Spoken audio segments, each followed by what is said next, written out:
Hello and welcome to another Thursday night. Here we're going to do our meditation class, and I'm going to start off with, well, let me give a quick opportunity. Does anybody have a pressing question? Anybody come with, I want to ask this question, if I take questions?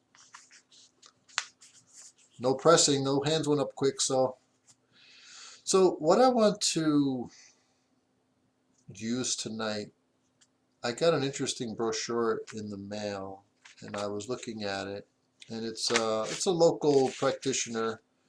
I think he's a psychiatrist or something. It's not, yeah, professor of psychology, something. He was doing a course on stress, and the reason why, uh-oh, you're coming in again? What happened there? Okay, anyway, continue. So he's got this interesting brochure about stress, and I like the way it was kind of broken down and put together, and I wanted to go through it from a Bagua perspective. And what I mean by a Bagua perspective is this art is not punching, kicking. You know, it's not just fighting, although a lot of people think martial arts is just about fighting and violence. I disagree. I think it's far more than that. I think it's literally body-mind training. I think it's chi and blood balancing. I think it's structure building, right? Posture and efficiency and movement. It is the yoga of the martial arts is one way you can also look at it. When people think of yoga, they think of the hatha yoga, the postures. And so a lot of those postures are, I mean, it's not the floor work necessarily, but it's more like the stretching, the twisting, right? So proper Bagua practice automatically includes health. And fighting is a consequence as long as you understand and practice application with partners, and you have to train that way for self-defense. But if you properly practice for self-defense, then health is also a consequence. Because in order to move the body properly, in order to have control of the mind and the body, automatically that side of it makes your martial side better. Striking stronger, defense, you have better positioning. Everything's better rather than just being a fighter. You're actually developing the body from the inside out. And so the way the system was taught was more of an education than just a fighting practice, I guess.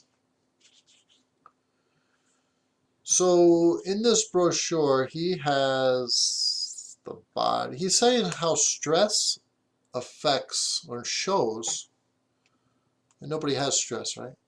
Just checking. See if this is a waste of your time.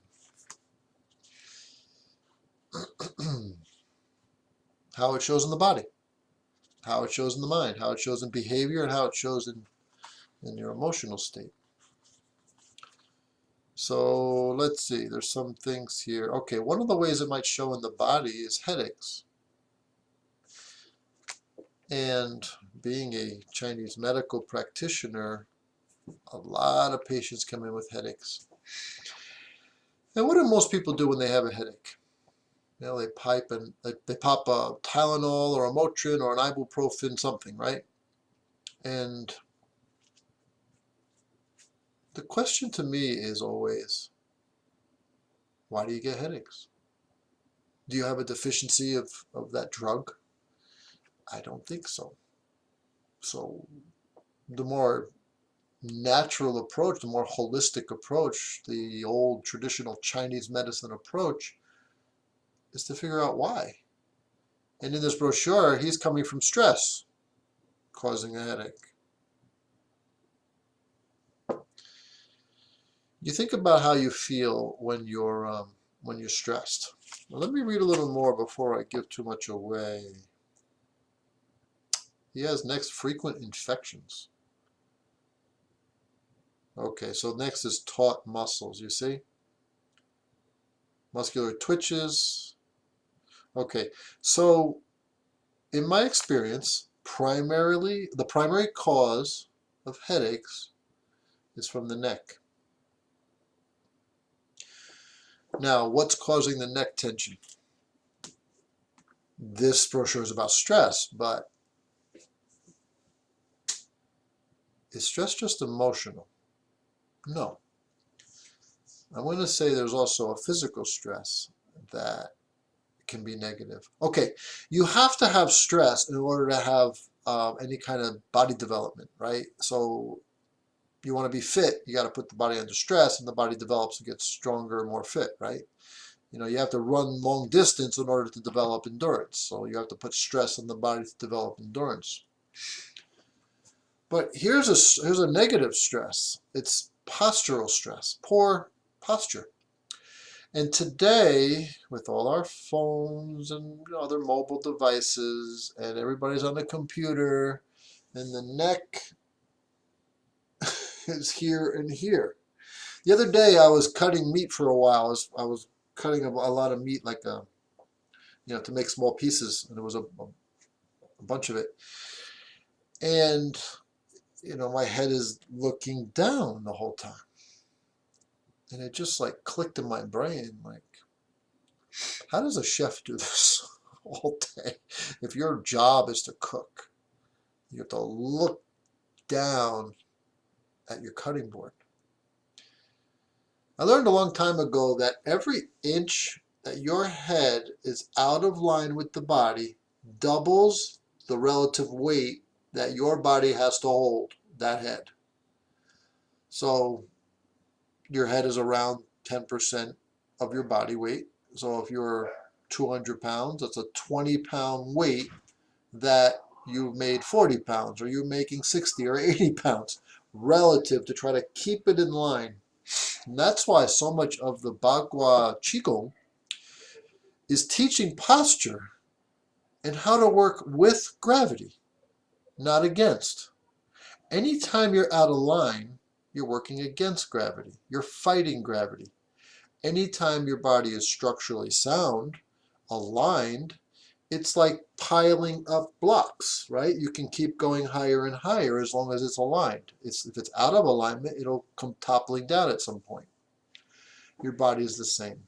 And so what I teach many times in class, try to get students aware of their position in space, and to be less about muscles holding you in your posture and more about your skeletal system lining up. And then the muscles support the alignment of the skeletal system. I hope that makes sense. If you ever set up a tent, you have a post, and then you have strings that go down to a stake in the ground. If the post is up perfectly, each of those stakes will support each other, and they don't have to work very hard. But if that pole is out of line, it's going to pull one side out. You're going to be straining one side more than the others. So the number one thing has to be that post has to be straight. So this is exactly the same as our body. Our muscles should be keeping us aligned so that the skeleton can work with gravity rather than against. Okay, so taut muscles, muscular twitches, which is also coming from, it's like muscle fatigue, right? You keep tensing muscles, they're going to run out of energy, and then they're going to like spasm. So you're going to get tics and twitches. And fatigue. Okay, so fatigue is in there too. Muscle tension. Sit there and try to squeeze your fist. How long can you do that before it just gets exhausted? You can't hold muscle tension very long without exhausting those muscles. And so if you're carrying a lot of muscular tension, you're going to feel fatigued. You're wasting energy, unnecessary energy. And the bad posture I just talked about could be all day long wasting energy. Spending unnecessary energy just because of your posture. Now it's interesting because my wife one time put I forget what you call it, some kind of probe that would make an alarm go off if her posture was off, right? So you align it with your posture, and then every time you get out of line, it beeps. I mean, it couldn't have been more than 5 or 10 minutes. She took that thing and threw it against the wall because it kept beeping. Because every time you forget, you're out of line. Well, what are you supposed to do about that? So this is where, if you actually practice Bagua Zhang properly, especially the Qigong side, because the Qigong side is done it's done slowly, so you're going to be very aware of your positions. And it's the same kind of thing. You're going to get more tired. You're going to feel more fatigued. You're going to run out of gas sooner if you're not aligned, if you're wasting energy. So by practicing more, you start to develop a more natural posture that becomes muscle memory, becomes a habit, a good habit.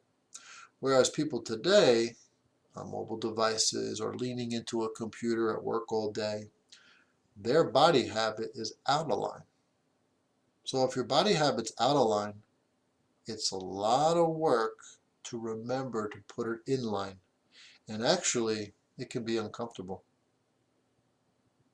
So there's sort of a contradiction there. Why would it be uncomfortable if it's better posture working with gravity? It's just body shape habits. Your body shapes around what you do the most. And that's why regular practice, pretty much daily practice, and especially if you're walking the circle, then the posture is going to be held up. And you're going to develop the muscles that will actually keep your head in line with your body. Because one of the things you practice when you're walking the circle is the head is aligned with the body. Your head's like a bowling ball sitting on top of your body while you're walking in the circle.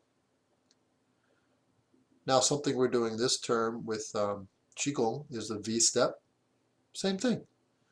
While taking that step, your posture is perfect.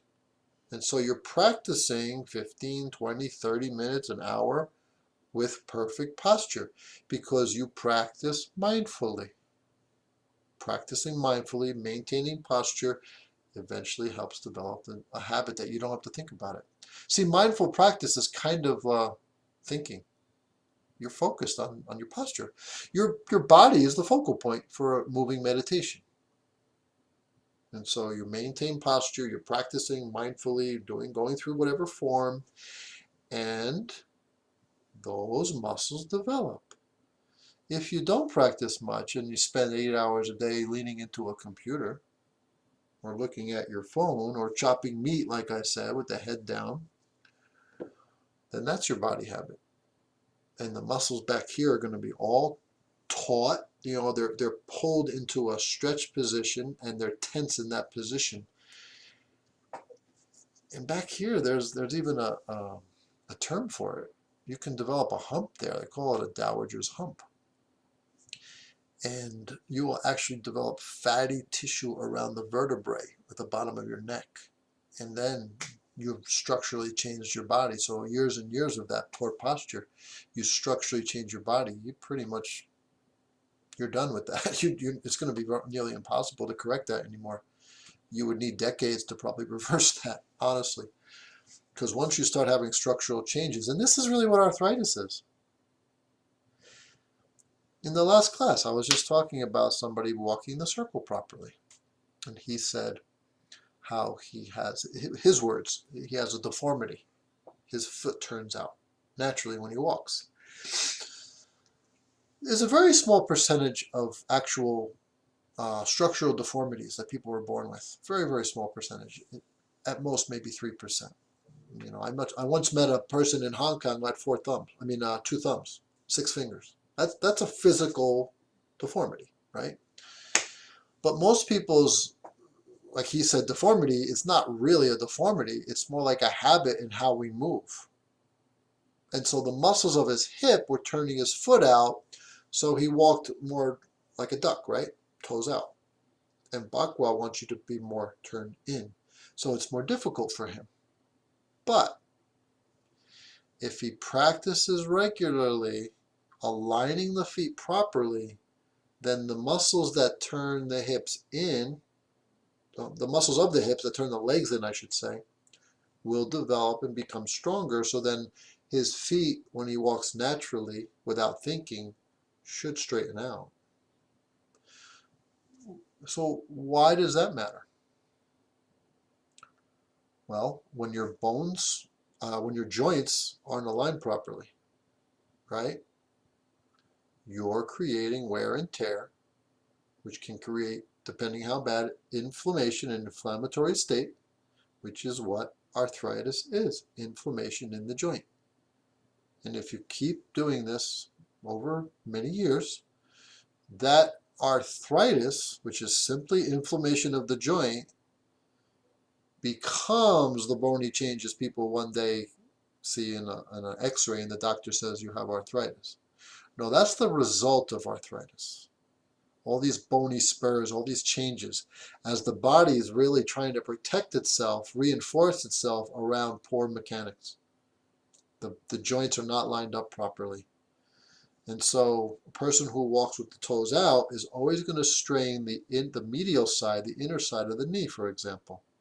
Probably the ankle as well. Probably the foot is also twisted out, which takes out the arch in the foot. And everything's out of line, which means it's going to wear and tear, causing arthritis and causing eventually bony changes, aches and pains in the joints as we get older.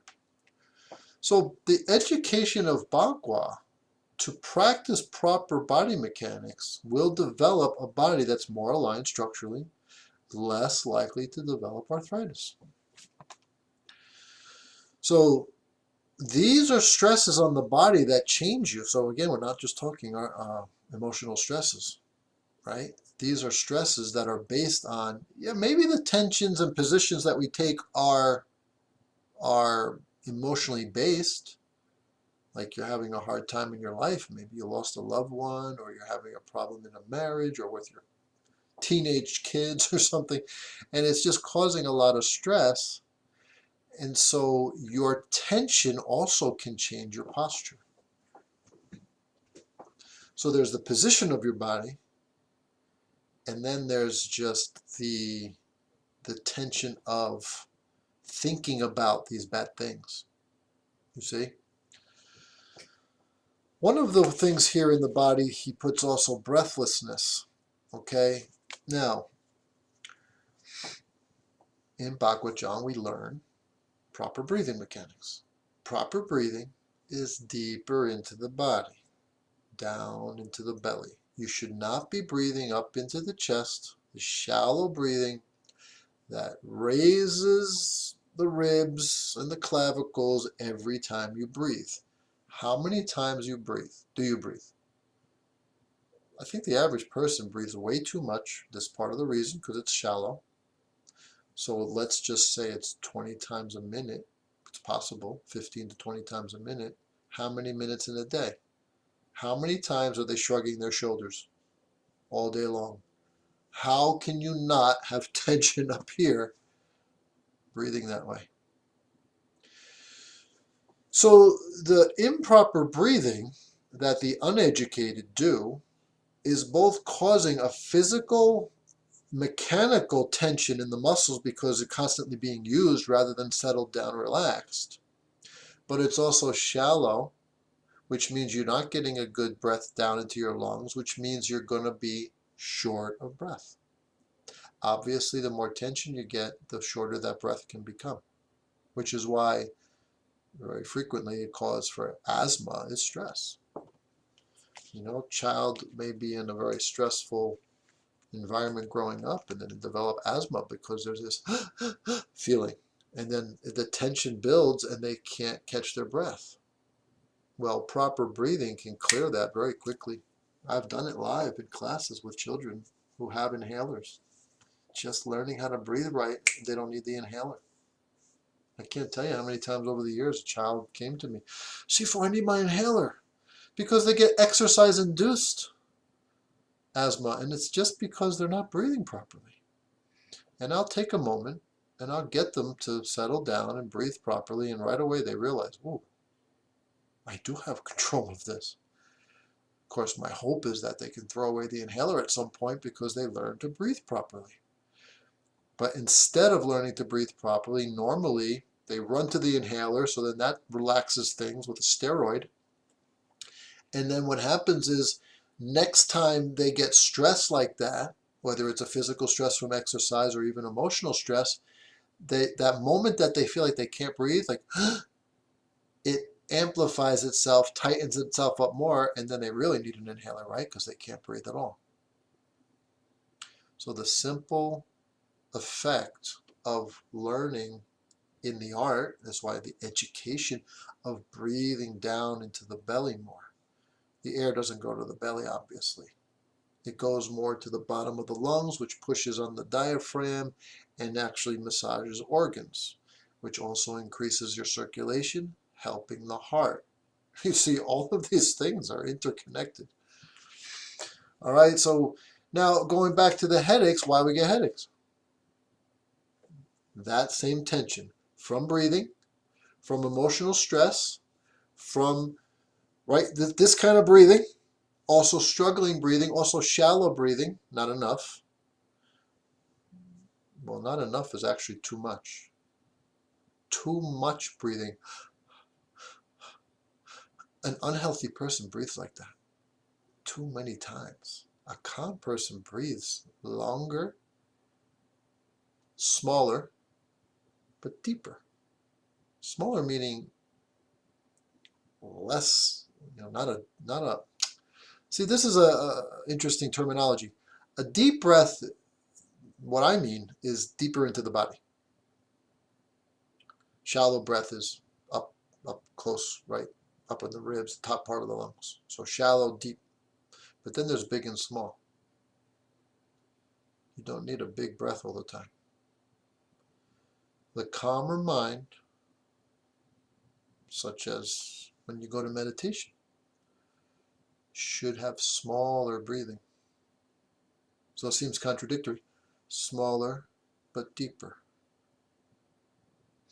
The smaller breath will actually be more efficient and effective respiration.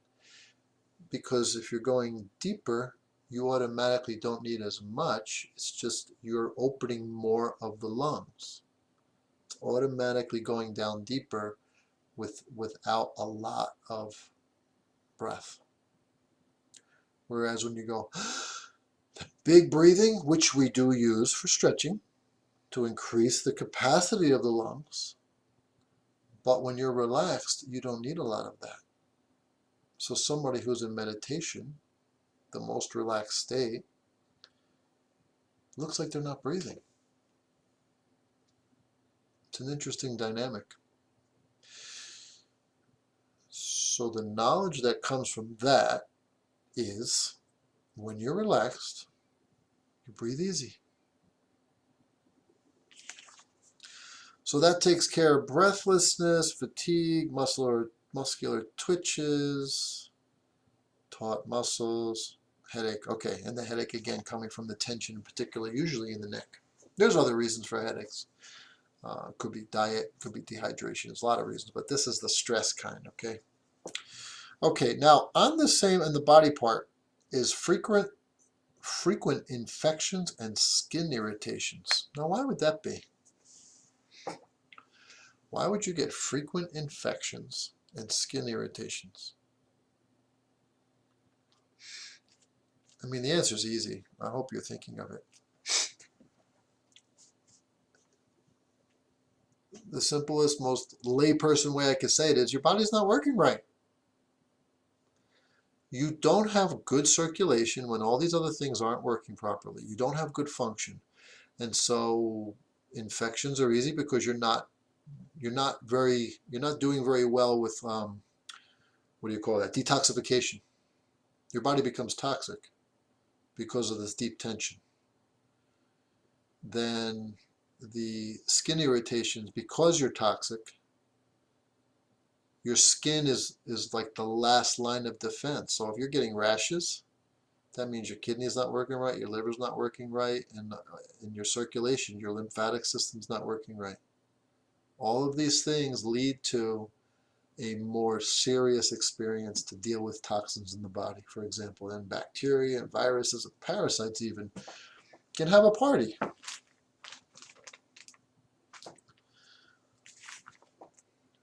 When you're relaxed, let's go back to breathing for a moment. Why am I able to help a child, or an adult, of course, instantly not need an inhaler when they think they do? Because when you rebalance the breathing, everything relaxes. Rebalancing the breathing, first of all, it needs to be through the nose. I already said it needs to be down into the belly more, so the diaphragm relaxes.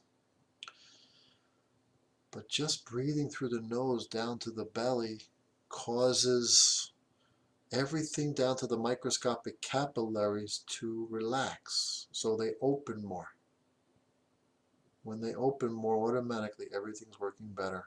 I mean, this is how Chinese medicine works. This is how acupuncture works. You bring the right amount of blood flow where it needs to go, so every cell gets what it needs. And if every cell gets what it needs, it's not going to become toxic, it's not going to become sick. You straight out don't need to worry about all these things people are worried about. The body's brilliant. The immune system is very powerful, but it does need to be healthy. And healthy comes from balance, and balance comes from breathing, eating, sleeping, exercise, all of this, which is where the health side of Bagua Zhang teaches this, how to have that. So how about the mind? When we're talking about stress, how about the mental side? How would you experience stress on the mental side? Well, on his list here, he's got worrying, muddled thinking, impaired judgment, nightmares, indecision, negativity, hasty decisions. All of those things seem so common. You agree? So common. You know, you think the negative person thinks they're realistic, but they don't realize they're out of balance, and that's why they're negative. You know, negativity, imbalance can be your hormones, can be the endocrine system, and you just don't have enough serotonin, for example, right? These hormones that help you feel good. And so you're negative. Also, the stressful body reflecting in the mind, it's the same problem with the circulation again. The brain doesn't fire properly. This is why fight or flight, chronic fight or flight is so dangerous. You have to picture where it came from in our physiology. It's like being chased by, like the caveman being chased by a saber-toothed tiger, for example. And any animal can experience this. It's life or death. Run for your life or fight for your life, but it's for your life. So your whole physiology is focused on survival.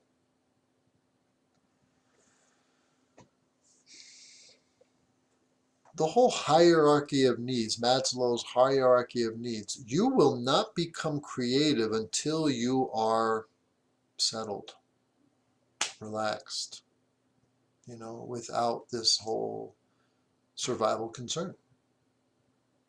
So worry and negativity and indecision, all of this is how the brain is working when you're in the wrong neurology, really.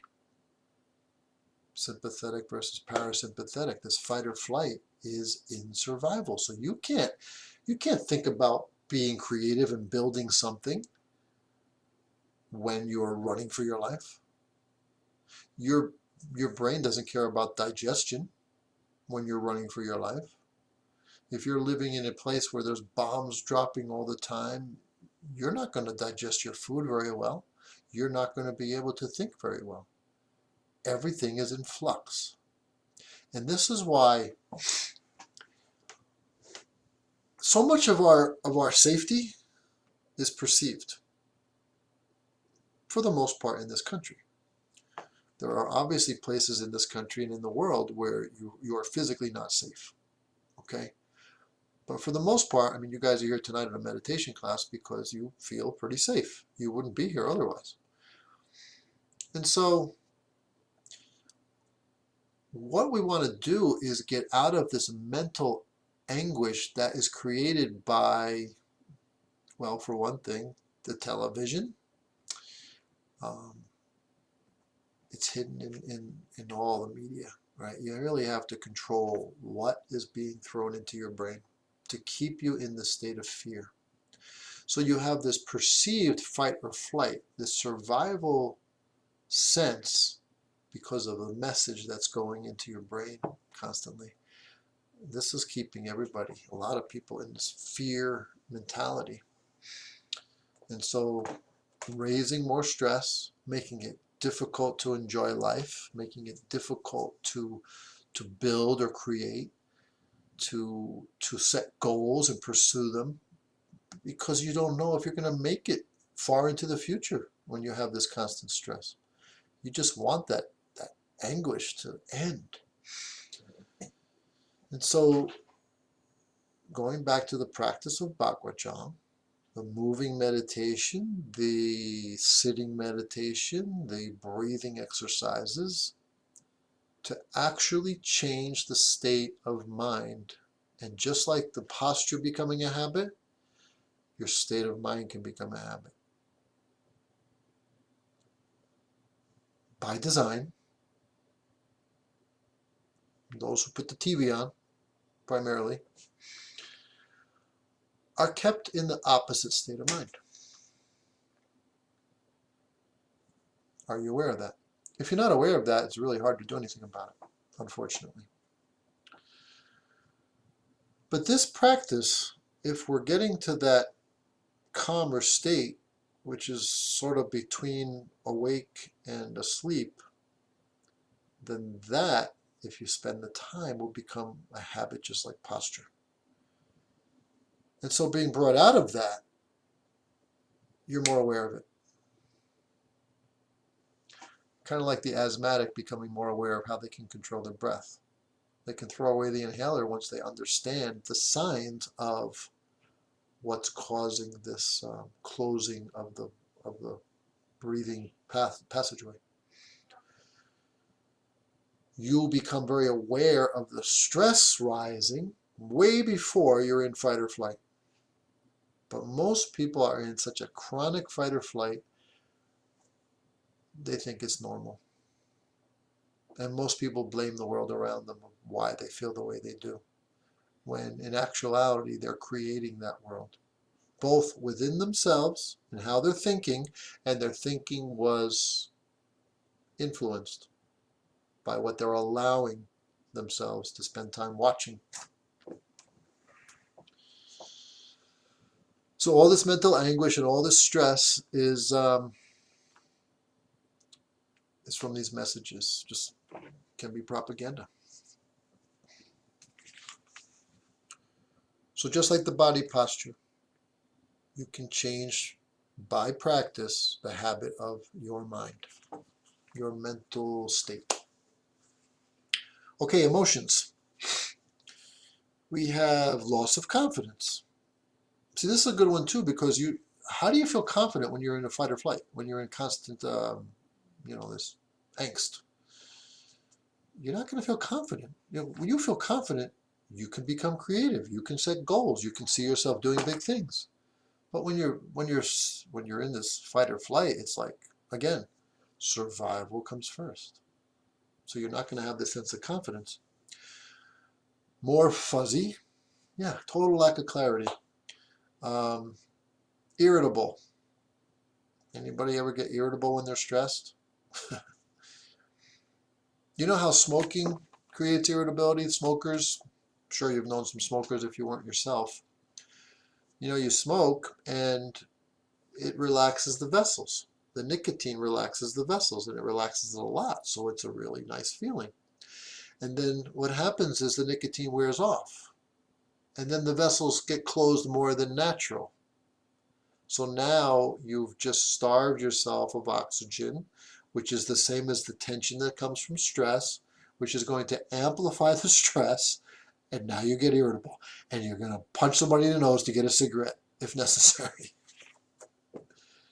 Depression, apathy, alienation, and apprehension. Can you start to see how they all go together? This unsettled inner world that you're living in. So the body shows it with the tensions and the pains, and the mind shows it with the indecisiveness, the worry, and then the emotions are a reflection of both. Physical contractions, these kinks in the hose of the body, poor circulation. How can you possibly feel good?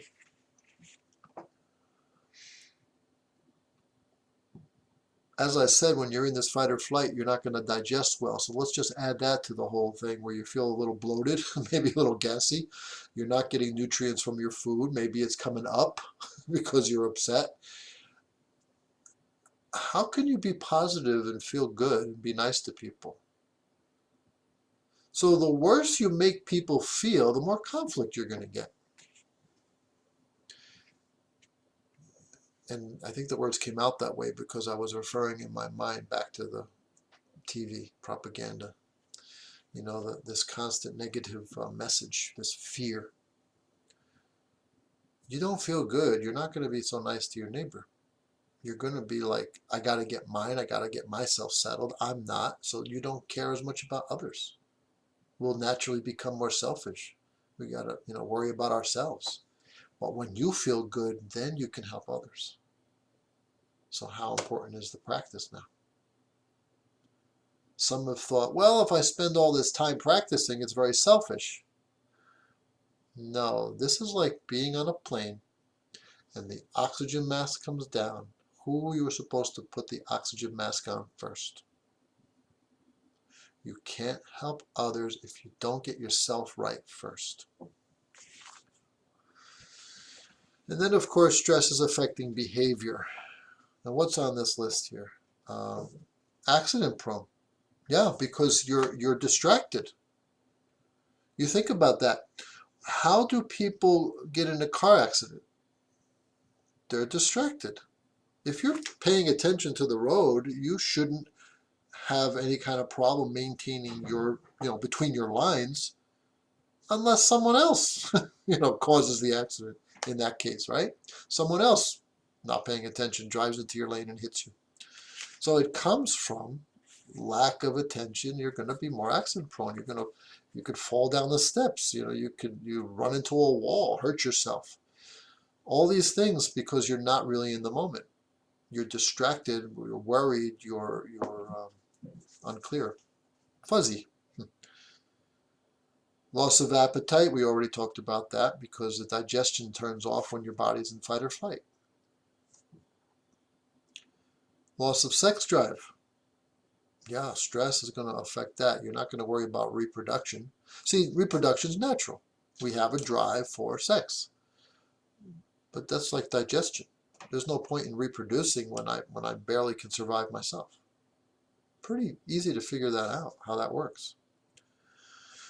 You drink more, and I want to say obviously, because, people drink and initially they feel that they have that nice happy feeling, right?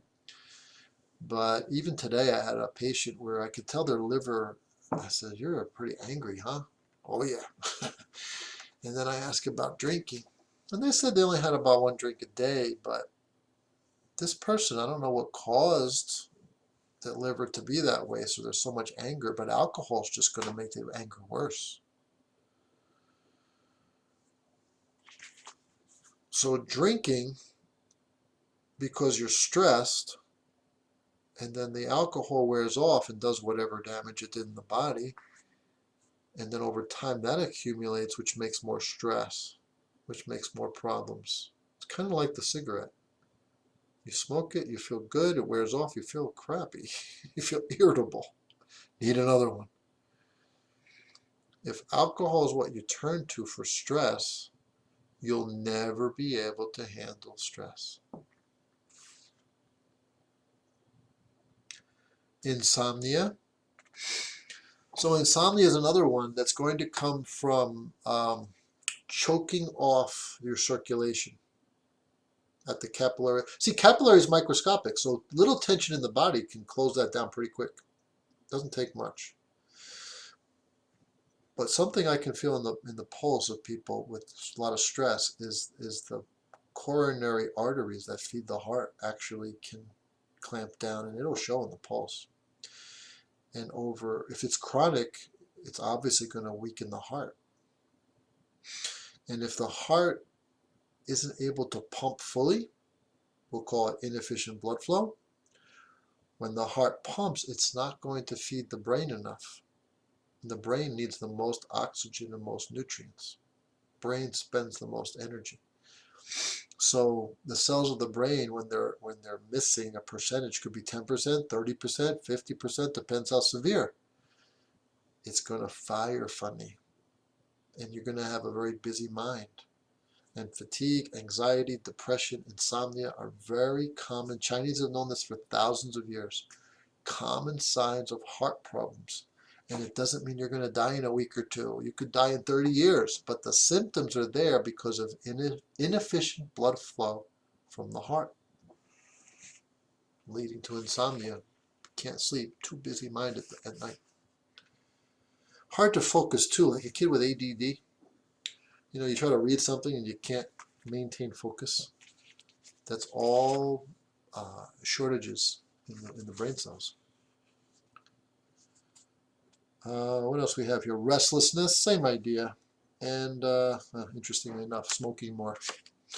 So smoking, so that section was behavior, meaning the stress is affecting the decisions you make because you don't feel good and you're looking for an escape. So smoking could be anything, right? Doesn't have to be cigarettes. Other recreational drugs. In fact, pharmaceutical drugs that are prescribed because you just don't feel good. And so the doctor writes a prescription and you just take a pill. And then the pill dulls the senses. You see, Bagua Zhang is coming from the root cause. Not that it's a medicine, but it is a health practice.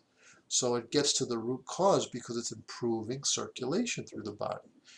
Qi and blood, the function of the body, how it works. Things get more in balance, you feel better. A drug hides that. A drug makes you think you're okay when you're not. And all those medications are toxic for the liver and kidney. Your body knows it's a poison. It tries to take it out. That's why dosage is based on how much it takes to get through that blockage of the body. And so a lot of that gets, mucks up the filter, we'll say. And of course, when you're on that sort of trend, there's side effects. So then you need another drug for the side effect and another drug for this side effect. And you're never getting to the root of the problem. What's the root of the problem? To repeat. You gotta eat right. You gotta sleep right and enough.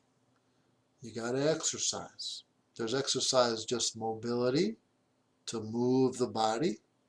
Moving the body increases the blood flow as well as the lymphatic flow, as well as proper mechanics in the joints so that there's fluids all, it doesn't dry up and get stuck and then again causing irritation in the joints. Vigorous exercise, spending excess, pumping the blood strong, creating a tension and relaxation in the vessels, which keeps them more pliable and supple, rather than as older people get hardening of the arteries. Hardening of the arteries means there's no pliability. You get your blood pressure taken and that diastolic pressure is too high because the vessel doesn't relax. Chronic stress can cause that hardening. It can also harden here. I talked about that hump, right? chronic stress can make these muscles like almost like steel, very hard. Our body's supposed to be pliable. You know, you look at a baby, you can bend it all over the place, but as you get older, everything gets stiff. Why? Stress and tension and lack of movement. Bagua Zhang is based on move it or lose it, really. You increase blood flow by moving. So that pretty much covers everything that's here. And yeah, I just liked it. I thought it was a good list. But remember, our practice and the education of this Bagua Zhang, the education is one, the teacher teaching, but two, you experiencing. If you don't experience the practice, the words don't make as much sense. The explanation doesn't penetrate. It's your experience that brings it home, so you understand what to do, not remembering what did Sifu say. You actually have your own experience over time, and you know the answer, why you feel the way you do, and how you might be able to correct it. Let's go to meditation.